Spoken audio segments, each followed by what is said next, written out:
frauduleuse et tout son vol. Il y avait même une autre vidéo extrêmement culte, vous connaissez peut-être la vidéo Animation versus Animators, où c'est l'histoire d'un petit bonhomme bâton, là, un stick figure qui se bat, animé, qui se bat contre son animateur, où il se bat contre la souris qui l'anime sur Flash, contre la main de son propre créateur, de son propre animateur. Eh bien... c'était un contenu qui était hébergé, défendu sur Albino Black Sheep. Ibamzor.com a décidé de le voler sans autorisation. Et à ce moment-là, Albino Black Sheep a essayé de porter plainte avec l'appui de l'animateur original, de l'animateur versus Animation, et il s'est vraiment passé plein de trucs, quoi. Il y a vraiment eu une tentative de démarche. Après, Ibamzor.com a essayé d'arranger ça de façon un petit peu sournoise. Là, il a envoyé en gros, il a directement contacté l'animateur de ce cartoon là en Flash pour lui faire pression et lui dire voilà, écoute, ce que je vais te faire, c'est que je vais te filer $250.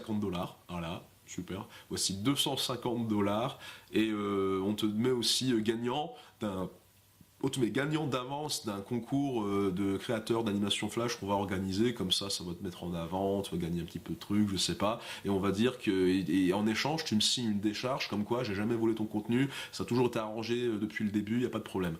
Bon. À l'époque, le mec était naïf, il était pauvre, il était jeune, il savait pas trop comment ça marchait le business, il a accepté le fric quand même et tout, mais il a jamais été dit dans les accords qu'il a accepté quand même que son cartoon continue d'être hébergé. Donc au final, il a réussi à avoir un peu de sous, et au final, il a réussi à faire en sorte que son cartoon normalement soit plus hébergé sur le site. Voilà. Mais ça n'a pas empêché qu'il ait continué à y avoir d'autres victimes. Le pire, c'est que Ibamzor.com a essayé même de capitaliser énormément sur les contenus volés dont il disposait.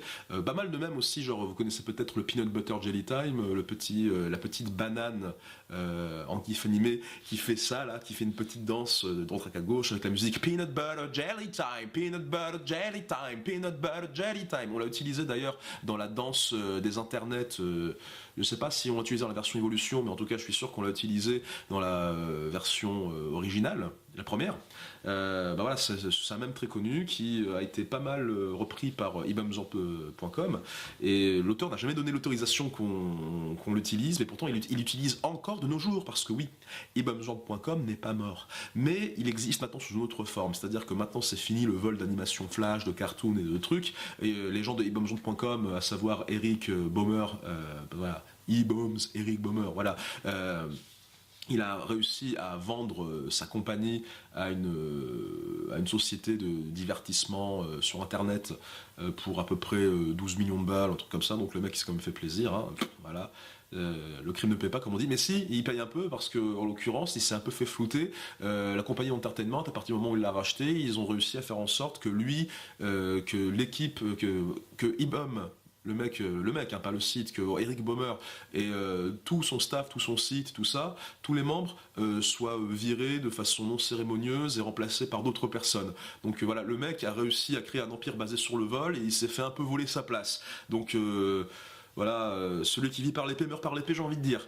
Avec 12 millions de dollars, mais quand même, voilà, et il devra se démerder pour trouver un autre moyen pour gagner de son fric maintenant, le saligo.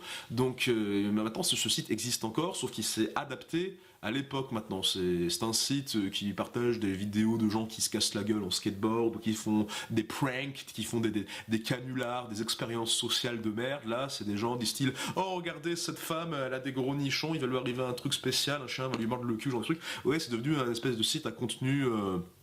débile, quoi, comme on trouve sur Facebook. Et il a une page Facebook qui réunit 1 million à peu près de likes. C'est devenu il s'est adapté à l'époque pour faire compétition au Soflo Antonio, au Delirium, à tous ces sites, à tous ces BuzzFeed, machin.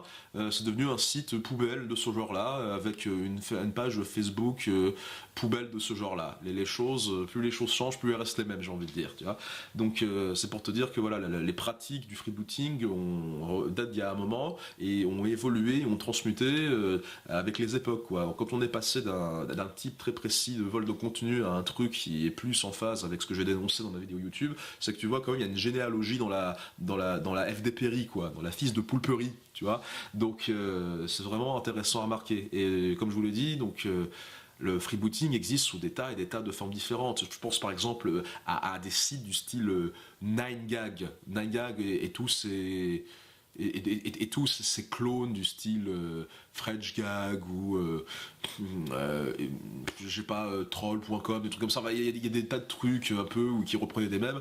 Genre c'était vraiment le truc typique. Tu prenais une BD drôle du style Cyanide et Happiness ou des trucs trouvés sur Tumblr qui est marrant. Tu prends une BD et tu enlèves la signature de l'auteur sur la BD. Soit tu mets un flou, soit tu coupes, et en plus tu mets ton logo 9gag ou ton site de merde dégueulasse sur le côté pour dire ce contenu est de 9gag, partagez vraiment le lien original, comme ça on va se faire du fric avec les pubs sur du contenu qui n'est pas nous. Voilà, c'était dégueulasse quoi. Ça a continué. Ça date d'il y a quelques années et ça a encore évolué, ça a encore changé. Et maintenant le show, c'est que les pratiques du freebooting existent depuis très longtemps. Le nombre, je vois encore en ce moment.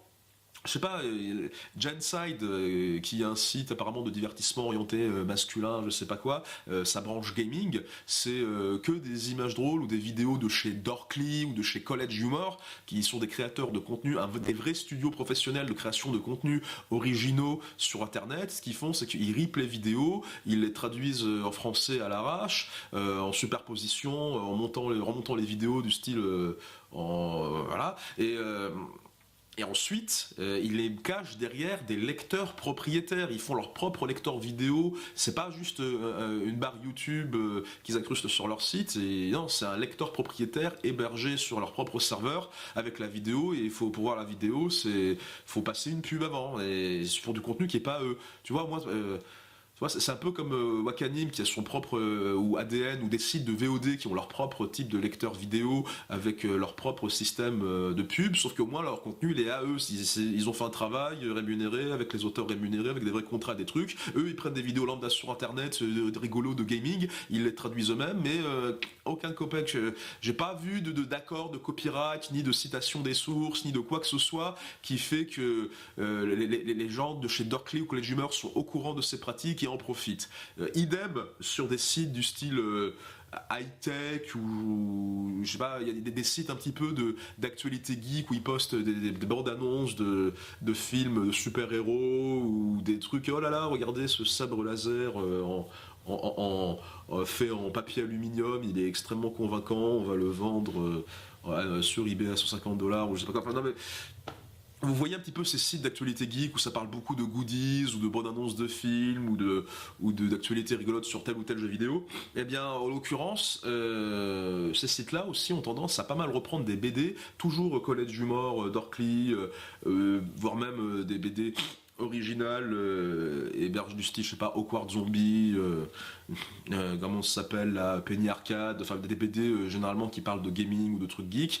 Pareil, hein, traduction en français avec Photoshop dégueulasse mal fait, avec une police de caractère, généralement c'est Impact ou Times New Roman ou un truc comme ça. Je sais pas, il y a des moments, ils laissent le logo Dorkly ou College Humor ou genre de truc en bas, donc c'est à peu près identifiable, mais des fois, ils laissent aussi, ils mettent par exemple en lien en dessous, genre j'ai vu un moment Pokémon Trash le faire où ils ont traduit une BD, mais après ils ont mis le lien original de la BD dans sa langue originale sur la page originale de l'auteur, BD originale par un tel ou un tel.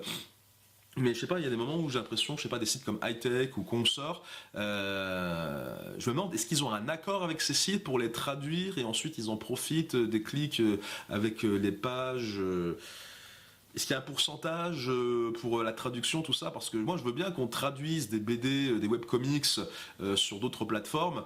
Après, si ça profite ensuite à son auteur original dans son pays. Genre, je sais que par exemple, il y a une version française des Saturday Morning Cereal. Comment ça s'appelle déjà? Saturday. Non, c'est Breakfast Cereal. J'ai oublié le nom du truc. Breakfast Cereal.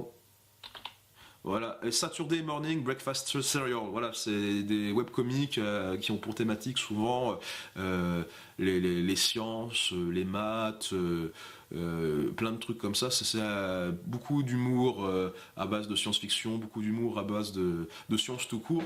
Je crois que c'est un truc qui s'appelle les éditions Lapin, un truc comme ça, qui qui éditent sur leur page web des versions françaises de ce webcomic. Et je pense que ça a été fait, et ça a été parlementé, je crois qu'il y a un contrat, il y a un truc